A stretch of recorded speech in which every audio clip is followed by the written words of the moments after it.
Hello there. Happy Monday and welcome to this week's Heart to Heart. I'm your host, Karin Del Maestro, health and transformation coach, breast cancer, BRCA2 thriver.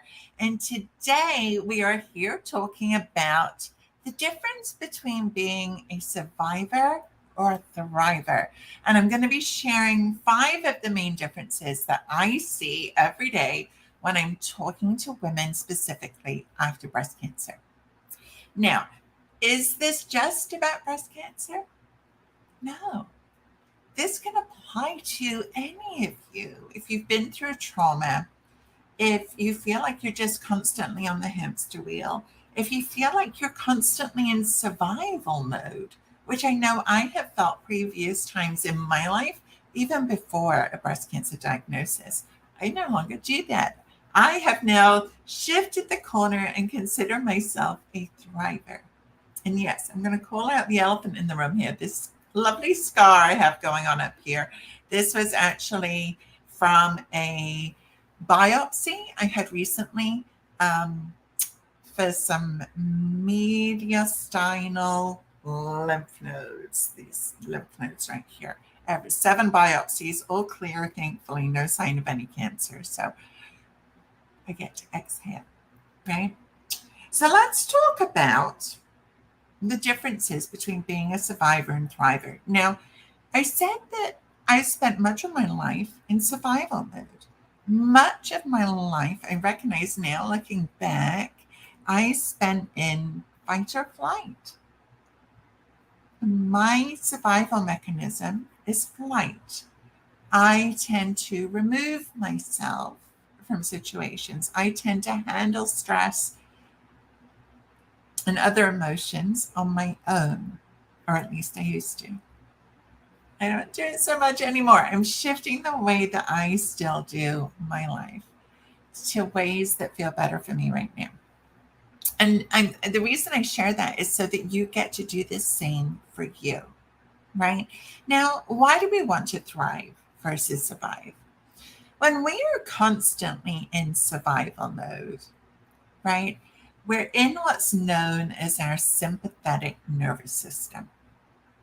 That's our fight, flight, freeze, and fawn. There's actually 4 survival modes, right? So essentially, what that means is where our body is thinking of that as we're constantly being chased down a dark alley on a dark night. Our body and our mind are constantly trying to keep us safe. But in short term, that's really important. We do need that. But however, what was happening to me and what I've recognized with so many of you is that we live in this state for extended periods of time.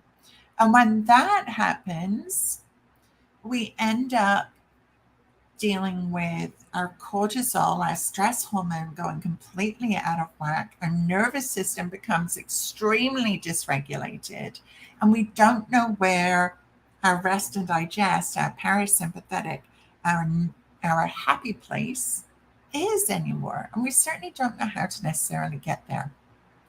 So today, as you're learning these 5 differences between being a survivor or a thriver, I want you to kind of take note. Where do you fall in those 2 categories? Where are you? Which ones do you resonate with without judgment, please? Okay, just from a place of observation and curiosity, where are you? And then from that place of feeling more informed, more aware, you get to choose where you want to be. Do you want to stay in survival mode? Or do you want to become more of a thriver? This is the choice that we get to make when we are more informed about where we actually are. Now, for pretty much everybody going through breast cancer, you are going to be in survival mode. How could we not, right? We're literally trying to survive. We are fighting for our life in one way or another, no matter what stage, no matter what our treatment. Once we hear those words, you have breast cancer, You have cancer. We're in survival mode. That's us running away down the dark alley, right? Being chased. Yes, of course. And that's a very natural response to that. However, that's going to go on while you're being diagnosed as you're going through treatment. And it's after treatment ends, or especially active treatment, you may be on continuing medications or continuing shots or anything like that. But it's during that first period of time where it would be considered more normal. It's after that we get to say, hey, do I want to keep going down this path, or do I want to start doing things differently?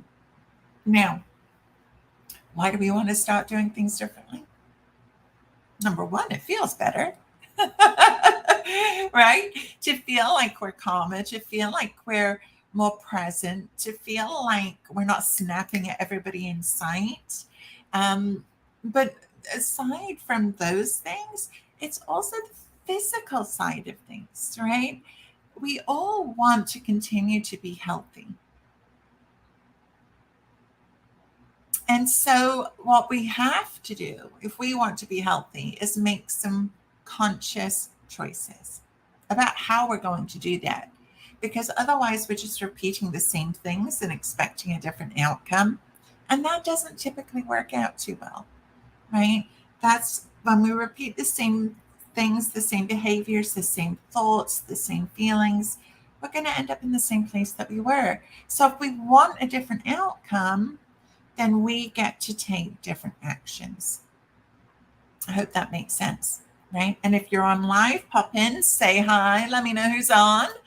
You see that we've got some people watching with us today. So love to see who's on with me, and feel free to ask questions. I love when you ask questions. So let's start with the first difference that I see between being a survivor and a thriver. Now, the first thing is, if you're a survivor, your mind, your thoughts, your actions are all focused on going back to your pre-cancer life, the pre-cancer woman, the pre-cancer relationship, the pre-cancer job, the pre-cancer household. But everything that you focus on is behind you. That is a survival mindset versus a thriver understands that you can only go forward. A thriver understands that that can become an opportunity for change and starts to embrace it, not fight it. So which one are you? Are you a survivor trying to go back? And if that is you, again, please don't beat yourself up and don't judge yourself for this. These are things that are not often talked about. That's why I'm here talking about them, right? And I'm doing it to help you recognize and just observe and be curious. Where are you today? And where do you want to be? But please do not beat yourself up for where you are. Please. It's the opposite of thriving. So, number one, are you trying to go back? Right? Is your mind always on where you were before, who you were before, your body before, everything before? Because that will always keep you stuck in survival mode. Thrivers, as I said, understand that you can only go forward, and they embrace the change. Embrace the change.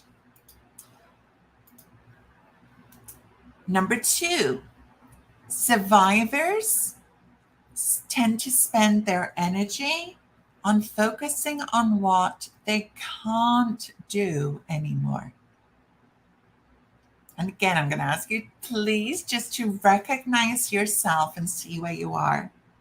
Thrivers tend to focus their energy on what they can do.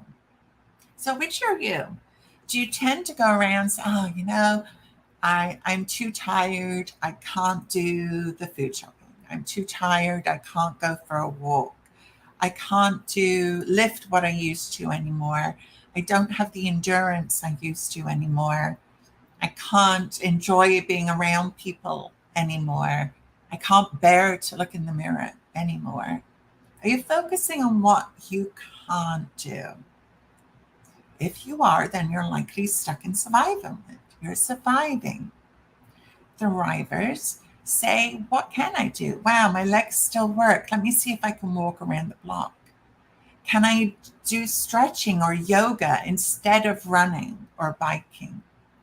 Can I make small meals instead of big meals because my energy is less, but I can still do that? Can I still call up my best friend and chat with them? Can I spend time with friends, but just smaller amounts? What can I do? Because we can always do something, right? But it's so much easier. It's almost in society, we're almost trained to look at what we can't do, but that's going to keep you stuck, right? Because where our mind goes, our energy flows. So it keeps you stuck versus saying, but what can I do? From this place of curiosity. And it might be something you've never even considered before. Often that's the key, right? It's about shifting our perspective from the way that things were to what is now possible. It's a huge shift. When I made this shift, it was a game changer for me. When I stopped trying to go back and make everything the same. Now, I've had a number of years of practice at this. I actually learned how to do this after my car accident, which was in 2013. So I've had 10 years of practice as we're doing this video today, 10 years of practice at doing this. Everything I knew in that moment, in that life-changing car accident, was ripped out from under me. And that included, I was a personal trainer at the time. I did biathlons in Central Park in New York. I was extraordinarily active. And that car accident left me with 5 herniated discs that I still have. And I had to reevaluate what I could do. Now, did I spend a little bit of time having a bit of a pity party? Yeah. But I didn't stop. I just kept moving forward and saying, okay, well, if that's not possible, what is? What is? There's always something that you can do. You may not know it yet. And that's the benefit of being in a group or having a coach or a therapist. Sometimes it's just not front of mind for you, but it may come to others very easily. Number 3, survivors have a tendency to blame breast cancer for stealing their life. Right? I certainly know people that have done that. Again, not judging. This is not a place of judgment, right? And maybe you or somebody you know has done the same, blaming breast cancer for stealing their life. And again, it's not that these can't be fleeting thoughts. They certainly can. But if you're staying in it, then you are stuck being a survivor. A thriver is going to accept the fact that breast cancer was the catalyst for change. The catalyst to start doing things differently. And in my circle, that means hopefully the catalyst for you to start prioritizing your needs, wants, desires, your health, so that you've got more energy for you and for others. It's not an either or. But that's what I like to teach you to do, right? And shift that to stop you from putting your needs on the back burner all the time. Stop the negative Nancy in your head and find positive Pamela instead. Right? That's what I want for you. And when you accept that breast cancer can be the catalyst for that kind of life-altering change, the sky's the limit. That's a thriving mindset. And I teach you all of these things, by the way, in Thrivership School, my group coaching program. So number 4, survivors tend to set unrealistic goals and try to go from A to Z in one big step.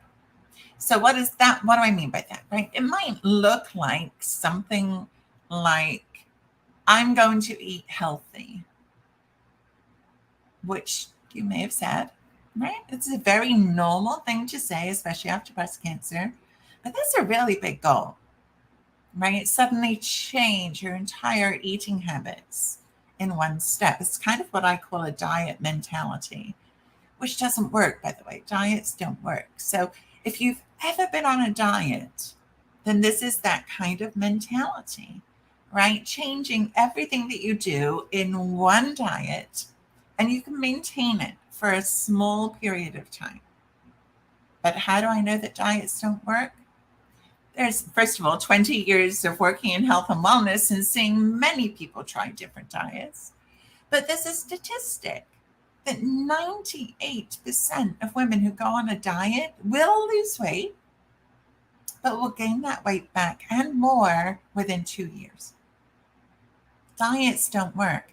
And the diet mindset of all or nothing, changing everything in one big step, doesn't work. It's not sustainable. So know that there's nothing wrong with you if you've ever done a diet. The system doesn't work. The system doesn't work. And in this instance, trying to set those unrealistic goals, and it might be eating, it could be getting back to the gym, right? And maybe you try and go back to what you were doing before and can't do it. Negative Nancy comes in, she beats you up, she makes you feel really crappy, and it doesn't feel good. And you end up stuck there. I can't do this. Versus a thriving mindset embraces baby steps. Baby steps. Because it's, and you keep on adding to them, and it's the forward motion that makes the difference. It's the forward motion that makes the difference. And I know so often we might struggle with this voice in our head that says, but it's not enough. I'm never going to get there if this is all I'm doing. And if we use our example of getting back to the gym and we start with just walking up and down the street, or maybe walking up and down the driveway, if that's all you can do right now. Guess what? It's consistency that pays off. Consistency with these small steps will lead to more and more distance, more and more success, and you keep building and building and building and building. But again, it's not something that we're often taught. And so when we set these unrealistic goals, so often we get pushed back so far, we feel like we're failing. We feel like there's something wrong with us. And it isn't you. It's just that mindset, that system does not work. So I'm going to invite you to try this on for size, taking these little baby steps instead. And if you need help, let me know, right? And the fifth difference that I see between surviving and thriving is survivors think that because they've read it on the internet, that they know everything, but they don't put anything into action. Think about it. Okay, I know I'm like the queen of Google. Always researching. It's part of my health coach nature, right? I mean, as a coach, I'm always researching health issues for people, myself obviously included, but I'm always researching. It's part of what I love to do. But information does not lead to transformation. And what so many of us have when we're reading things on the internet, or we're reading blogs, or we're reading magazines, or we're reading articles, we think that because we've read it that we should be able to do it. It's not the case. It's not the case. It's the information plus The implementation leads to the transformation. And thrivers understand that when they continuously invest their time and energy into developing new skills that they need for where they are today, it's going to help them lower their risk of getting sick again. So the difference is that a survivor reads a lot, knows a lot, but isn't necessarily doing. The thriver may not read as much, but they're taking action on the things that move the dial. That's what I teach you in Thrivership School, right? Where is your energy best spent? What is going to make a difference for you in your life as quick as possible and with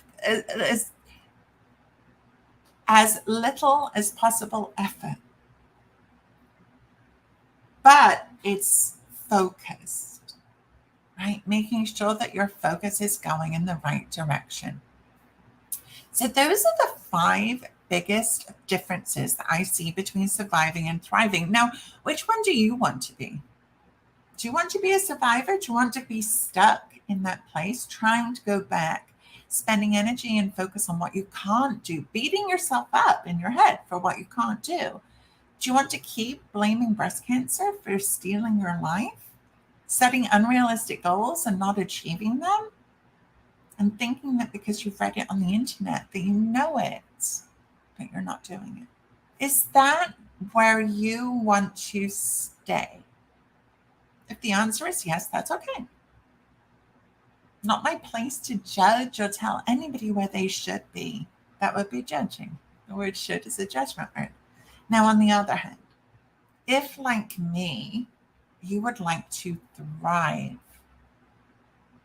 then you understand that you can only go forward and you embrace the change, the opportunity for personal development and growth. That's what thriving does. You focus your energy on what you can actually do. You accept that breast cancer is the catalyst for change, the catalyst to start putting your needs first, even if you've never done it before in your life. Thrivers understand that it takes baby steps and you're okay with that, building a strong foundation and then building upon it.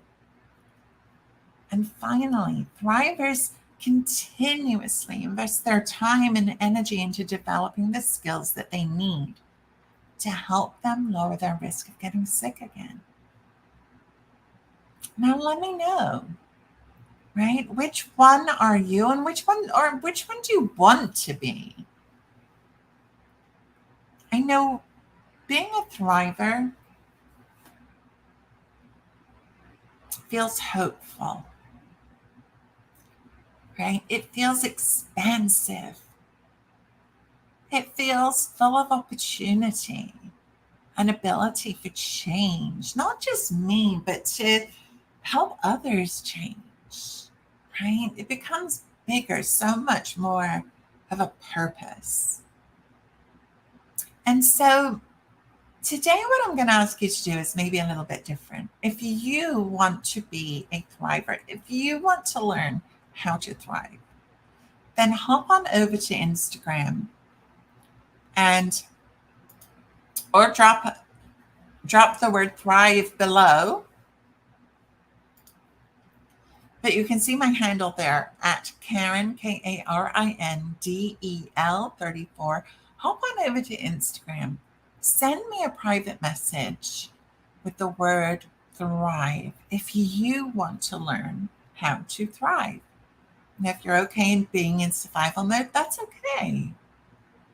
You will know when you've had enough. You will know when you're like, okay, don't want to be here anymore. And know that you don't have to have everything figured out on your own. So often we're in survival mode because we don't know that it can be different and we don't know how to get out of it. That's my job.